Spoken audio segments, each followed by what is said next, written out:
Terima kasih Anda masih bersama kami. Bagi Anda yang baru saja bergabung, kami hadirkan kembali 3 berita utama hari ini. Kebakaran terjadi di tempat hiburan malam Hotel Danau Toba Medan. Kerugian ditaksir mencapai miliaran rupiah.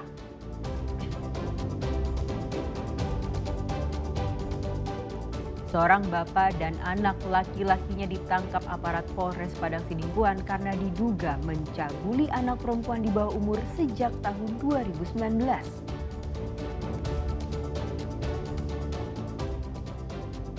Seekor sapi jenis simental seberat 896 kg milik peternak di Panyambungan Kabupaten Mandailing Natal dipilih untuk menjadi hewan kurban Presiden Prabowo Subianto.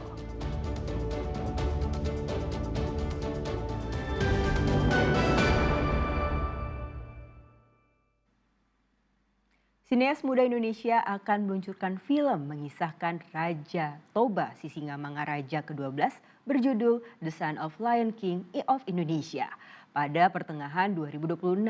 Harapannya kehadiran film pahlawan nasional tersebut semakin memacu semangat patriotisme generasi muda hingga mencintai warisan budayanya.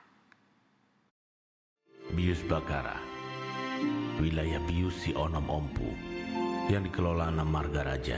Bakara, Sinambela, Kabar gembira bagi para pecinta film bertema pahlawan nasional, terutama warga Sumatera Utara. Pertengahan tahun 2026, sineas muda Indonesia akan kembali meluncurkan film layar lebar mengisahkan Sisingamangaraja ke-12, Raja Batak sekaligus pejuang melawan Belanda yang berjudul The Son of Lion King of Indonesia. Seorang Singamangaraja, Tapanuli, daerah pegunungan dan dataran tinggi. Sebelumnya, film serupa pernah ditampilkan dalam bentuk dokumenter drama pada tahun 2020. Tujuan kembali menampilkan film ini agar masyarakat semakin mengapresiasi perjuangan pahlawan nasional dan mencintai warisan budayanya hingga menumbuhkan semangat patriotisme. Ya, untuk awalnya kami sudah membuat film dokudramanya dari tahun 2020.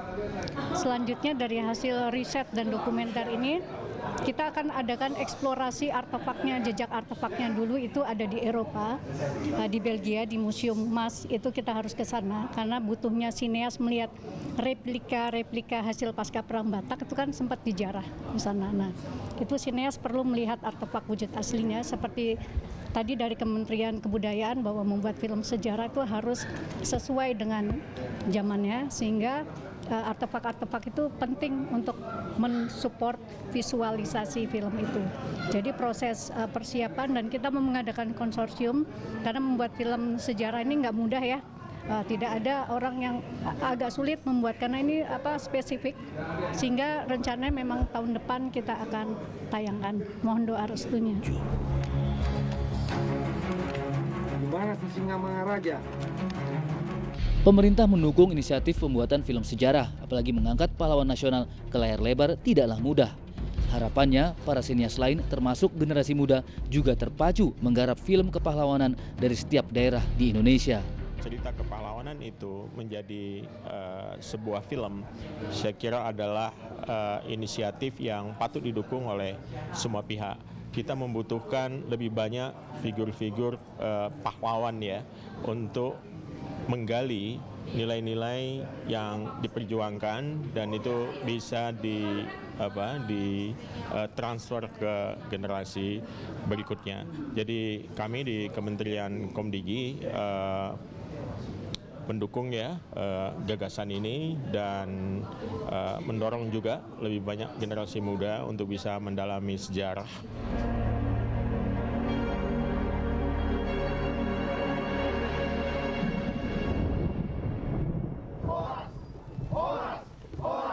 Diakui oleh masyarakat. Dalam penggarapan film Sisingamangaraja ke-12, The Son of Lion King of Indonesia bakal dilibatkan 50% penduduk lokal dengan latar lokasi wisata di Tanah Batak. Jeff Henderson melaporkan dari Jakarta.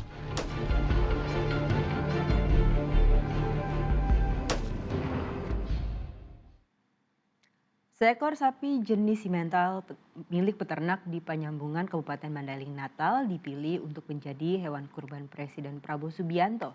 Sapi ini akan disumbangkan untuk Hari Raya Idul Adha nanti.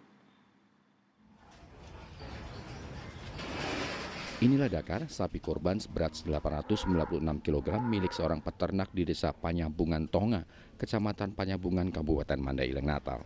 Sapi berusia 3 tahun ini digemukkan sejak 1,5 tahun dengan perawatan yang ekstra, termasuk pemberian asupan pakan dari sayuran untuk menjaga kesehatan dan menambah bobot badan. Dinas Pertanian Kabupaten Mandailing Natal memastikan kondisi sapi dalam keadaan sehat dan tidak menderita penyakit. Lihat kesehatan kurban yang ada di Kabupaten Mandailing. Satu lagi yang dapat kami tambahkan bahwa satu lagi ada bantuan Presiden Republik Indonesia Pak Prabowo di Kabupaten Natal, ada sapi yang bobotnya 896 kilo. Hewan kurban yang dari Presiden ini akan diserahkan kemana Pak? Kapan gitu? Iya. Terima kasih, ini memang jenisnya ini memang simental, tapi ini akan aku minta ditunggu sama Pak Bupati.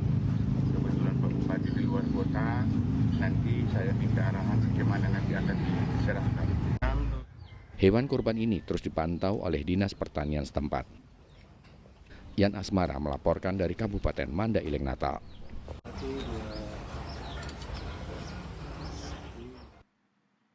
Tahukah Anda siapa yang merancang arsitektur Masjid Istiqlal Jakarta? Masjid kebanggaan umat Islam itu ternyata dirancang oleh seorang warga Sumatera Utara yang beragama Kristen Protestan. Sebagai arsitek Masjid Istiqlal, status keagamaan bukan halangan bagi Fredrik Silaban untuk menuntaskan pembangunan Masjid Istiqlal.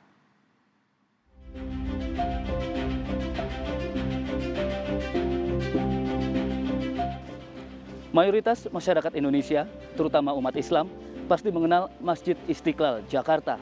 Masjid terbesar di Indonesia, bahkan hingga Asia Tenggara. Masjid yang dibangun tahun 1961, kemudian diresmikan tahun 1978 ini, ternyata dirancang oleh seorang arsitek warga Sumatera Utara beragama Protestan.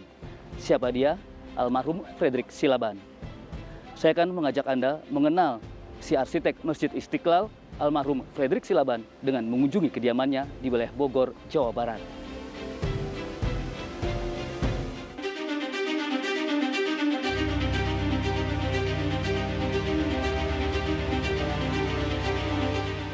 Almarhum Fredrik Silaban lahir dari keluarga Kristen Protestan di Desa Bonandolok, Kabupaten Samosir, Sumatera Utara, 16 Desember 1912.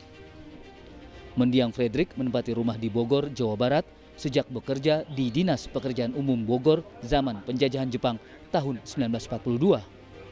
Almarhum Fredrik Silaban dikenal sebagai arsitek generasi awal di Indonesia. Karir arsitek Silaban dimulai saat menjadi juru gambar paruh waktu bersama warga Belanda Antonise tahun 50-an. Kemampuan arsiteknya pun semakin terlatih. Bahkan melalui keahlian arsitektur, mendiang Fredrik dikenal akrab dengan mantan Presiden Soekarno. Presiden pertama Indonesia itu pernah mengunjungi rumah Silaban di Bogor. Sejumlah bangunan penting bersejarah di Indonesia dirancang oleh Fredrik Silaban. Salah satunya Masjid Istiqlal Jakarta yang dikenang sepanjang masa. Keakraban almarhum Fredrik dengan Soekarno tidak memuluskan langkahnya menjadi perancang Istiqlal. Menurut Panogu Silaban, anak 7 dari almarhum Fredrik, untuk menjadi arsitek Masjid Istiqlal, ayahnya harus memenangkan sayembara yang digelar Soekarno pada tahun 1955. Tercatat 30 peserta sayembara, namun hanya karya dengan sandi ketuhanan milik Fredrik Silaban yang dipilih Soekarno sebagai pemenang rancangan Masjid Istiqlal. Tentu saja ada pergumulan gitu ya, karena dia bukan seorang Muslim kan ya. Sampai dia pergi ke mana ya, ada beberapa teman-temannya, gimana kalau saya mendesain ini secara kerohanian begitu ya maksudnya ya. Sampai ke Soekarno juga ngomong, apa ada nanti memilih saya ya kalau saya menang gitu, padahal saya bukan seorang Muslim gitu kan. Ya, tapi waktu itu memang diuntungkan, dan Soekarno juga bilang bahwa ini kan nanti semua pakai ini kan, pakai sandi kan. Jadi sayembara tuh bagus sesaat itu tidak tahu siapa yang mengerjakan itu, karena semua pakai sandi. Istiqlal ketuhanan, Itu sampai saat terakhir dibuka, udah jadikan pemenang, dibuka, baru, ternyata Silaban tuh gitu ya.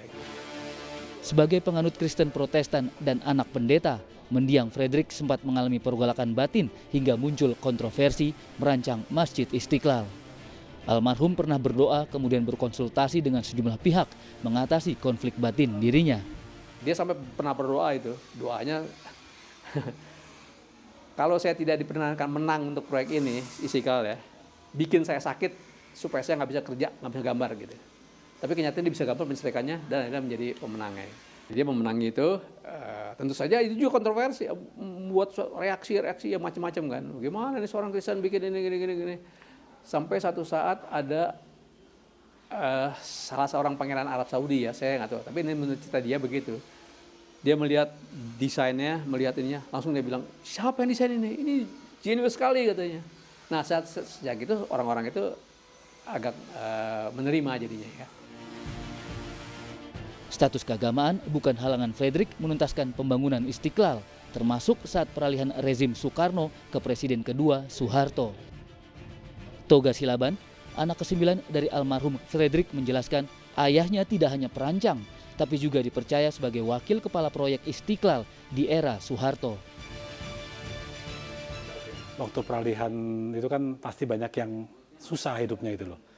Termasuk ayah saya sebenarnya itu loh. Tapi Tuhan mungkin berkata lain ya. Dia ditaksir mungkin sama Presiden Soeharto untuk memimpin proyek Masjid Istiqlal yang terbengkalai pada saat itu gitu loh. Tapi untuk itu banyak dikirim intel-intel ke sini itu loh. Saya nggak tahu namanya, saya lupa orang-orangnya, tapi itu intel ya. Dia ke sini datang cuma duduk-duduk aja gitu loh. Mungkin pengen ngelihat ada nggak ya hubungannya gitu ya. Ternyata setelah dilihat nggak ada hubungannya, suatu saat saya dipanggil oleh Soeharto ke istana, langsung disuruh pegang jadi wakil kepala proyek Masjid Istiqlal. Masjid Istiqlal resmi dibangun tahun 1961 yang ditandai pemasangan batu pertama oleh Soekarno dengan dana 7 miliar rupiah. Pembangunan Istiqlal tertunda tahun 1965 karena kondisi politik memanas, terutama saat pemberontakan Partai Komunis Indonesia. Setelah ketegangan politik mereda tahun 1966, pembangunan Istiqlal dilanjutkan hingga diresmikan mantan Presiden Soeharto 22 Februari 1978. Semangat nasionalisme Fredrik tidak diragukan. Fasilitas dari pemerintah Amerika Serikat ditolak Fredrik yang lebih mencintai Indonesia. Pemerintah Amerika Serikat itu di negara bagian New Orleans menawarkan supaya dikasih kerjaan, semua keluarga dibawa, dikasih rumah, pokoknya dikasih segala macam lah. Nggak ada kurangnya kan sebenarnya kan. Tapi nggak tahu kenapa bapak saya sangat cinta Indonesia, sangat nasionalisme tinggi sekali, ditolak sama dia. Memasuki pertengahan tahun 1983, kondisi kesehatan Fredrik menurun. Akhirnya wafat pada 14 Mei 1984 di Rumah Sakit Gatot Subroto, Jakarta pada usia 72 tahun. Almarhum meninggalkan seorang istri dan 11 anak. Untuk mengapresiasi jasa Fredrik Silaban, Jalan Gedong Sawah depan tempat tinggalnya di Bogor diubah menjadi Jalan Arsitek F. Silaban sepanjang 200 meter. Sepeninggal Fredrik Silaban, Masjid Istiqlal masih berdiri gagah menawan. Arsitektur Istiqlal tidak lekang oleh zaman, seolah menua dengan sejarah Fredrik yang membanggakan sekaligus mempersatukan bangsa Indonesia. Ramadan Wibisono dan Muhammad Khadafi melaporkan dari Jakarta dan Bogor, Jawa Barat.